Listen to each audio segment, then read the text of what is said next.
Hello, hi, welcome or welcome back to my channel.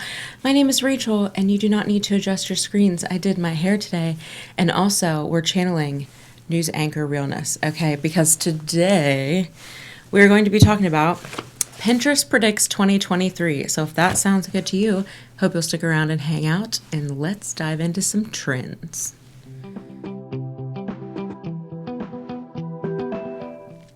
All right, so just a little bit of background here. I was on TikTok and I saw a woman mention that she had a PDF for all of Pinterest 2023 predictions. That said, they did report that 80% of their predictions last year were accurate, so they're assuming that it'll be similar this year. Now, this covers everything from beauty, celebrations, entertainment, fashion, home interiors, parenting, travel, and well-being. We won't cover all of them, just the things that are applicable to my channel, which encompasses fashion, beauty, and well-being. I'm very excited to get into these. I have looked through these. Some of these I'm very excited about. Some of them are just named something different, which we kind of touched on recently in another video. Also, I will link to this PDF. Don't you fret.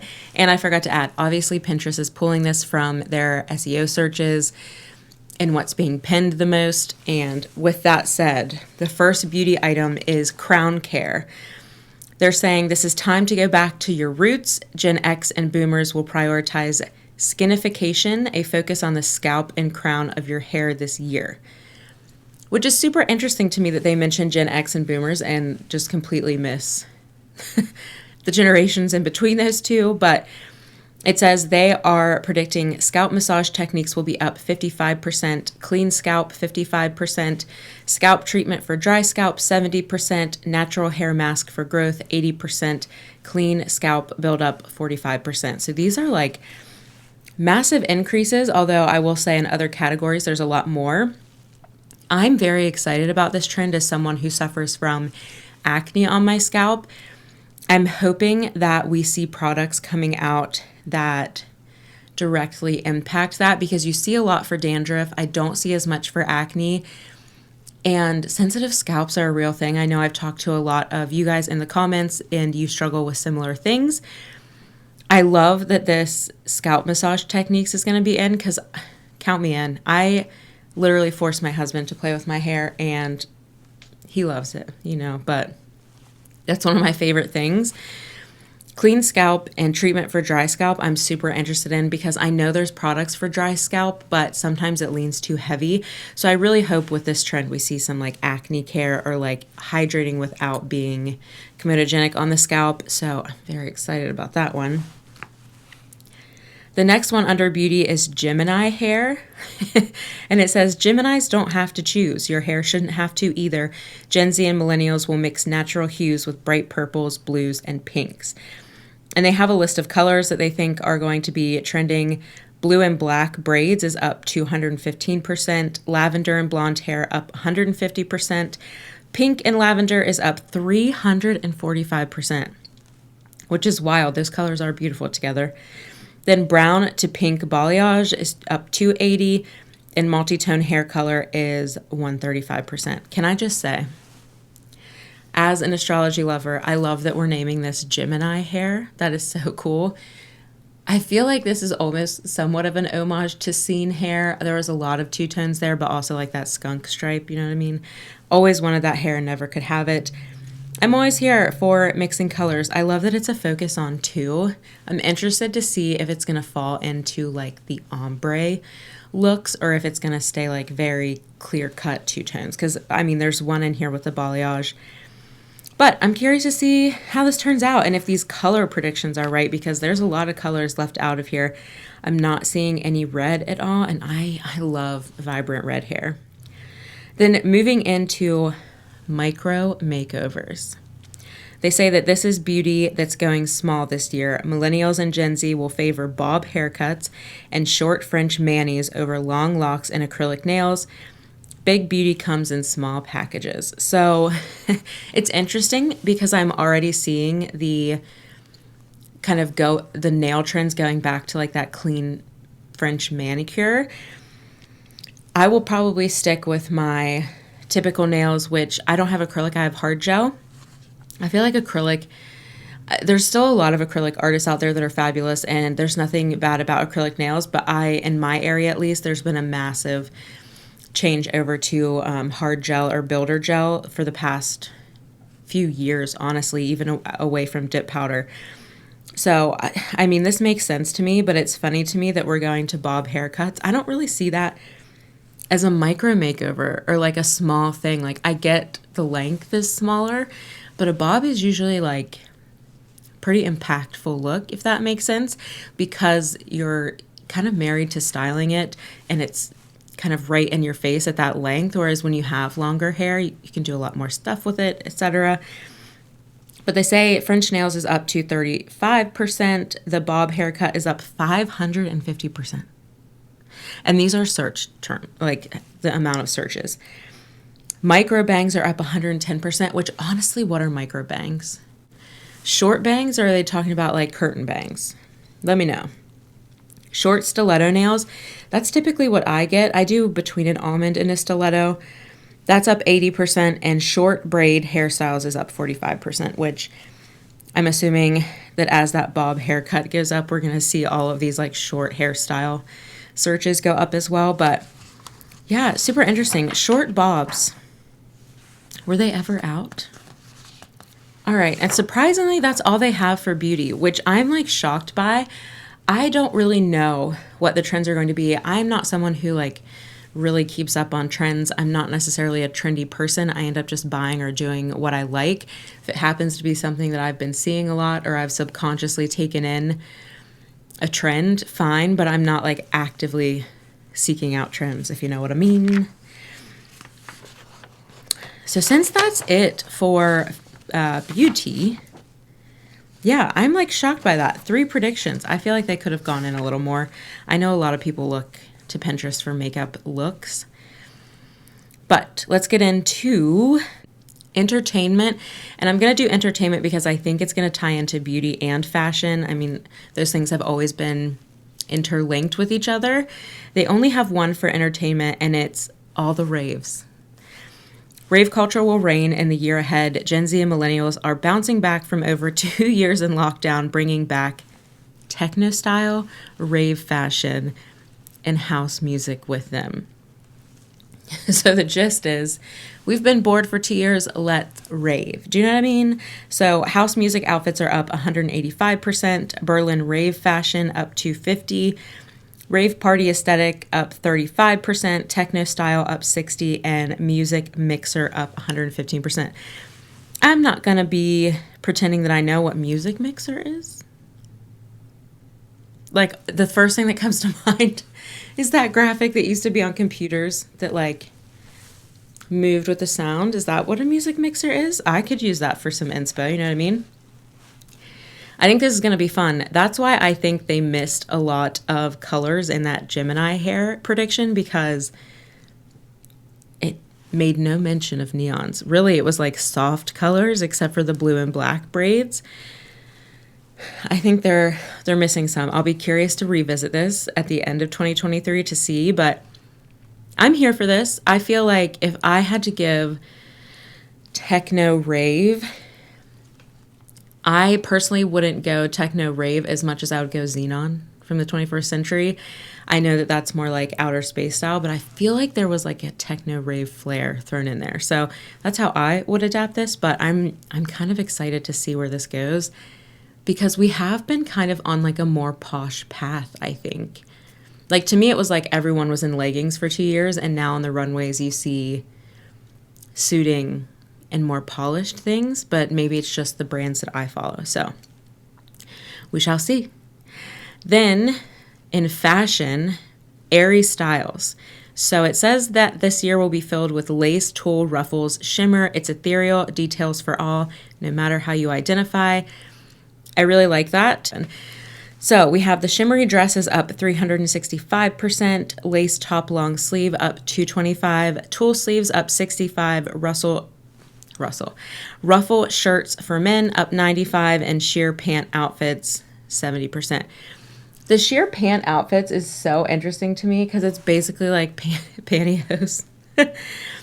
But, I mean, if it's like a Mugler take on it, I'm here for it all day long. But these like pantless outfits that Kendall Jenner and them make popular, I just don't see how that translates mainstream. Like, wear what you want. Honest to God, like, wear what you want, what makes you happy.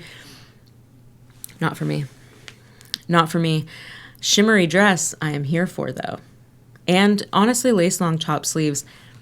I just hope it's not peasant tops. Do you know what I mean? I feel like scarred for life from the early 2000s. Anyways, the next trend is fringe with benefits.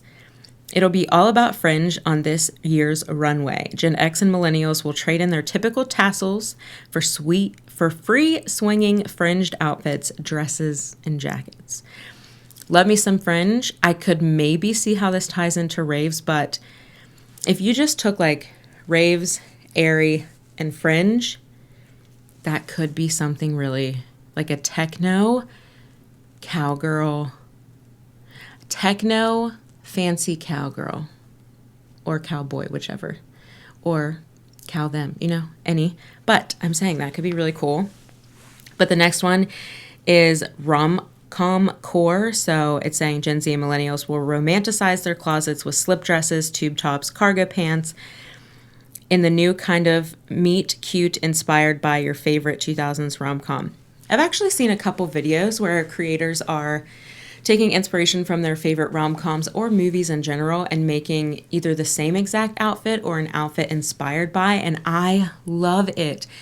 It is a perfect example of what we have talked about here on my channel of taking inspiration from anything. It can be a brand-styled picture, not video, a movie that you love, a cartoon character that you love. It can either be an exact representation of that or inspired by. I love it so much. We did talk about in my last Get Ready With Me or a previous one that cargo pants are back in. I honestly, as long as they don't swing so far in the early thousands, I will take part. Like, those leggings are a perfect way to take part, but not go full on with like a baggy silhouette if you're like me and you need something to kind of accentuate curves and not drown your curves. Says 2000s girl search is up 235%. Cool girl aesthetic outfits up 140, which what does that even mean? I'm so tired of the aesthetic thing, but that's not this video. Pink miniskirt outfit is up 145%. Rhinestone dress is up 90%. And summer outfits vintage 90s is up 150%. I'm here for the 90s and 2000s revival. Parts of it, I don't like when it gets... This is going to be polarizing. I don't like when it gets too grungy. I'm just not a grungy gal. I like to lean on like the chic, whimsical, structured side of things with fashion. But that's just me. If you're here for it, get ready because you're going to have to spend a lot of coin this year. I always say, we'll get to that. The last one in fashion is sci-fi fits. Fashion is moving light years ahead. Gen Z and millennials will opt for futuristic fits like cyber streetwear, galactic glasses, and gamer girl styles. Dystopian outfits are up 215%. Avant-garde outfit is up 225%. Cyber streetwear up 70%. Gamer girl look up 3,370%. I'm going to do some research and maybe pop some examples on the screen, but I personally am not familiar with gamer girl styles. Curious what that is like. That's crazy. 3,370%. What is that? And then the last one is futuristic glasses, 70%. This is the Xenon. That's where I'm going to fit into these trends. So now that we've covered these trends, what I'm saying is, if these predictions are right, these are the styles that we're really going to start seeing on the runway and in the stores. For me, when a trend really matches my personal style, I go all in, and that's where I'm going to spend money. I don't touch the trends that I'm not going to want to wear if it's not trendy a year later. A good example would be, what was even trendy last year? I feel like the long maxi dresses with the flouncy sleeves last year were very trendy. A lot of brands were doing them, my favorite being Farm Rio. I felt fine grabbing a few of those while the styles were available because that's something that is classic to me and that I will wear for years to come, even if that style is not necessarily on trend. Within these fashion trends, the sci-fi fits, I could always use a xenon from the 21st century outfit in my closet, and I'll continue to wear that. I'm not going to go all in because it's not a style that I'm always going to wear, but it's one that I will always want to play with a little bit. So maybe like 1 or 2 outfits or a couple of pieces that I can make outfits with is probably where I'm going to focus. Rom-com core, I'm probably going to play with what's already in my collection. Fringe with benefits. I love fringe, so I could see myself maybe getting a jacket with fringe, but fringe, I don't know. I just typically don't buy fringe because the upkeep and the maintenance, depending on what the fringe is made of. And then airy styles, I love that that's in. If that is your style, get ready to see a lot of options that will fit in your closet. I like more structure. I'm just a structure kind of gal, even when I designed. So that is our recap of fashion. Okay, now they do have hobbies and interests. One is date different, which is so funny to me. It's like Gen Z will embark on a different kind of dating experience, opting for experience outings like bookstore dates, museum meet cutes. What does that even mean? And aquarium adventures. Listen, me and my husband already do this. I think they're saying that they're getting away from like dinner and a movie, but like I feel like a lot of us were on that already. Anyway, in the home area, they do talk about interior design. I'm not going to jump into that, but there was one that I really wanted to cover, which was chance of showers. I'm so excited for this one. Probably the only one that I'm like, yes. The hair one, I'm kind of excited about. This one. This right here. Listen up, everybody. No bathtub? No problem. Gen X and boomers, which, again, I'm a millennial and I'm here for this. Boomers are searching for shower bombs and home spa bathrooms. Shower time just got so luxurious. Where have y'all been? Do you know what I'm saying? We've been talking about rich lady showers for almost a year now. I've been doing them for longer than that. But the searches specific to this one that are up is shower routine, aesthetic. Again, why do they just throw aesthetic on everything? It drives me nuts. Anyway, that's up 460%. Amazing showers walk-in is up 395%. Shower bomb is up 90%. Home spa bathroom is up 190%. And doorless shower ideas are up 110%. This is why I'm so excited about this. If we see this trend emerge and blow up, we're going to have so many new ideas and products for rich lady showers. I think the basis of a rich lady shower could mean anything to any individual. So you might not need more products, but with these products, I think are going to come ideas that you can take and put your own spin on it to make that experience even better. And if you are new here, please go check out my Rich Lady Shower. Basically what it is, I have a video. I should have said that. Basically what it is my unwinding routine, and I can do it in the morning, evening, afternoon, whenever. But I have wanted to try shower bombs because at the end of the day, I'm not a bath person, and the bath that we have, I don't love sitting in.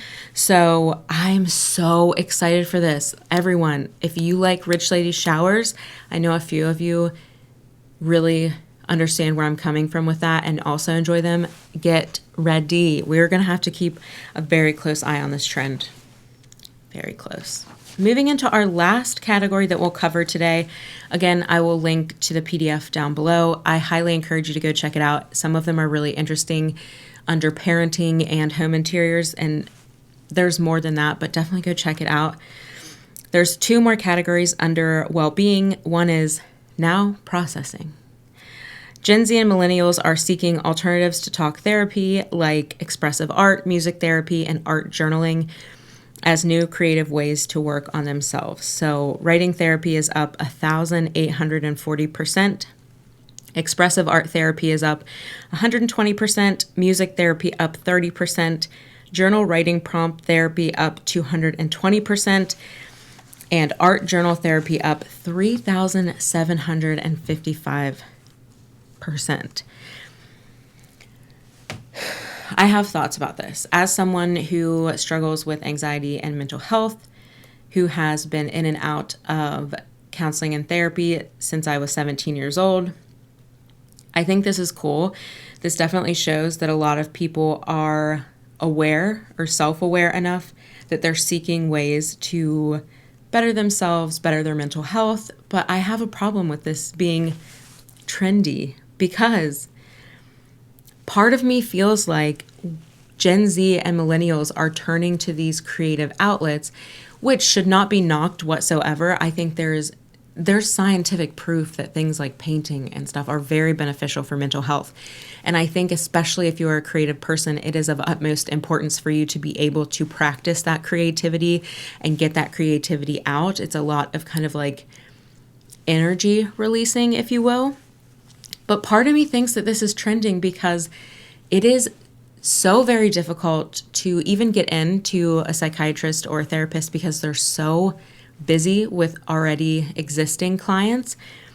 And the second thing is, it is so expensive. As someone who is fortunate enough to afford it and also fortunate enough to have insurance that helps a little bit with mental health care providers, it is so inaccessible in the United States. And I hope that with this trend comes more of that conversation of finding ways in the US to make mental health care providers more accessible to everyone. You shouldn't have to be rich to take care of yourself, and mental health should be treated no differently than physical health. They're one and the same in my mind. So I appreciate this, but I hope that there's bigger conversation happening alongside of this. Next, sorry to dump on you, but next and final under well-being is Primal movement. It says it's time to trade in screens for stretches and desks for tricep dips. These primitive anti-tech workouts will help Gen X and millennials prioritize their posture. Primal movement is up 120%, mobility stretches up 140%, neck hump exercises is up 210%, knee mobility exercises up 135%, and hip mobility exercises up 100%, probably because we all sit at a desk for 8+ hours a day. Even, I'd be willing to bet even people self-employed, the majority of us are sitting most of the day. I think especially after a lot of us got moved to working from home during 2020 and 2021 into 2022, movement is not great for a lot of us, myself included. I love this. The primal movement thing is so interesting. I'm curious what that means. I did see something that was talking about how even just walking, like our bodies were built to walk, to go to places, to find food, to do this, whatever. And now we have cars and all of that stuff. I'm wondering if that's kind of like in line with that, or if it's like a specific exercise. But I also wonder how this is going to impact all of the fitness equipment that came out that is essentially another screen. Like, we've already seen the Peloton bike take a hit, but what about those mirrors that are screens with like personal trainers? I'm curious if that will impact it because people are trying to get away from the screens. That will be interesting to follow. But that concludes the 2023 predictions that are in line with what we talk about on my channel. We are definitely going to revisit this at the end of 2023, and as long as you guys enjoy this, we'll keep this up and do it for 2024. These are super interesting. Again, this is data that only Pinterest has. This is not like a Google analysis. I might do some digging to see if there are other trend predictions based on data like that. It's so cool that we live in an age that we can get a little bit more accurate with predictions. I think, one, I like it because it lets me know what's coming down the pipeline and if I even want to partake. And if I do want to partake, how deep I would go, especially with colors. I buy when the colors and the styles that I like are in season. And I'll be honest, after reading this, I don't feel like I'm missing out if I go on a no or low buy for the first half of this year. Like, you can keep it, you know what I mean? But that's not to say you're not excited. Let me know what you're excited about down below. Also, what type of products you would love to see in Rich Lady Showers. I'm thinking definitely shower bombs. I would love some like really foamy whipped soap, but not the kind that's whipped with oils because that does clog your sink. But like shave foam body wash that's unscented and has beneficial ingredients, that would be fab. I want to see more body serums. I want to see more body butters.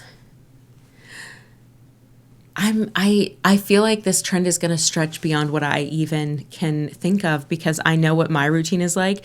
So I'm thinking of things that fit into that routine, but I'm ready to expand that routine into whatever this trend throws at us. So yeah, let me know what you're excited about, what products you'd like to see, or just new rituals for the shower, the Rich Lady Shower. Oh, and I will see you in the next one. Bye.